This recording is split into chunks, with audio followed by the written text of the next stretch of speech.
Hey y'all, so let's talk third stage of labor real quick. This is when you are expelling the placenta. Let's talk about this for a second, okay?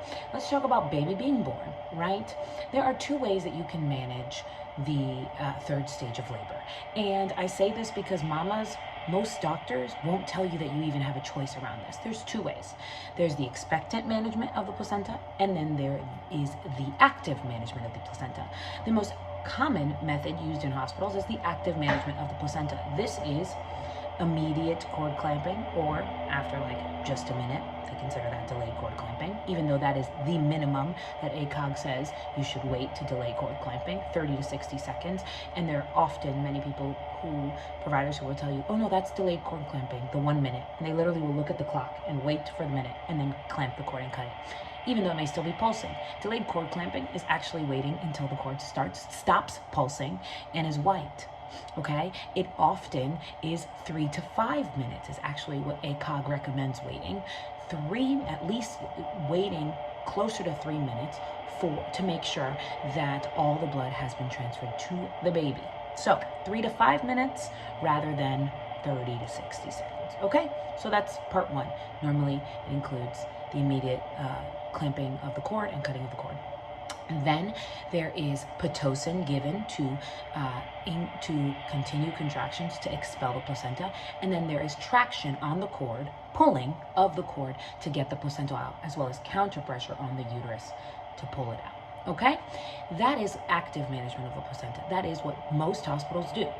Okay? Expectant management of the placenta, or hands-off management of the placenta, does not give Pitocin. Let's oxytocin that's just running through your body from your bonding with your baby and now meeting your baby after all this time to allow the placenta to come out naturally. It includes delayed cord clamping, normally that 3 to 5 minutes I was talking about, and there is no pulling on your cord, okay, as well as the counter pressure on your uterus. Maybe once the placenta is already visible in the vagina, there may be a little bit of gentle traction, but for the most part, it is having gravity help you expel your placenta. Okay, now with expectant management, this normally takes 90% of women will naturally expel their placenta within 30 to 60 minutes.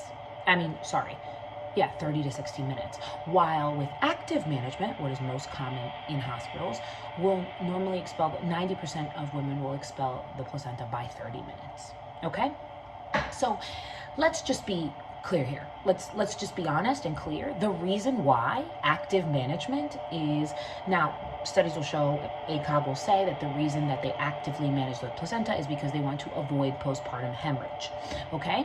However, if you are somebody who doesn't have any other signs of having a problem with postpartum hemorrhage, you have no other symptoms that would make you of higher risk to have postpartum hemorrhage, and if this is your choice is to decide how you want your placenta managed in the third stage, right? Your choice is to decide if you want Pitocin given to you. Even if you just had a completely natural birth, they will still put Pitocin in your IV right after you've delivered, and most of the time they do not ask. Okay, it is not asked, it is policy. It is how they operate. And so if you want something different than the active management of your placenta in the third stage, then you have to advocate for it.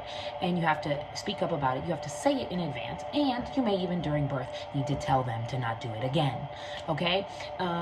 This is very, very, this is frustrating to me as a doula. Okay, why is this frustrating to me? Well, because it is my client's choice to do what she wants to do with her body and with her baby for her birth. Okay? And so while it is easier for a provider to just have the placenta come out right away and rush everything through the third stage, cut the cord, get the baby, get all the stuff measured, get that placenta out, get that mom stitched up, while that is easier for you, said provider, it is not what my client desires. And therefore, you need to back off. You need to get your hands off, okay? And this is why it's important to have somebody there to advocate for you. Because if you just pushed out a baby and you're bonding with your baby, there's no way you're turning over to see what the nurse is doing to your IV. There's no way you're to make sure she's not giving you the Pitocin. That's not what you're thinking about. You just gave birth, right? And I'm sorry for this rant, but I needed to share this because so often, moms are not given their choice, okay?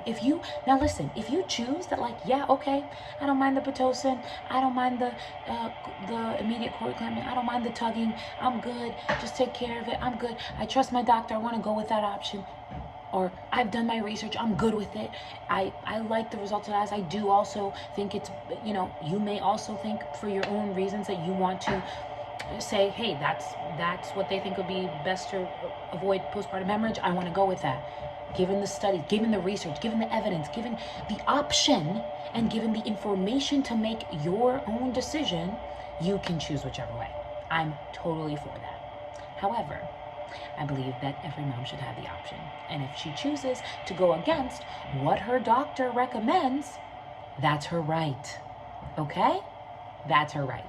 And ethically speaking, doctors need to back off. They need to back off because,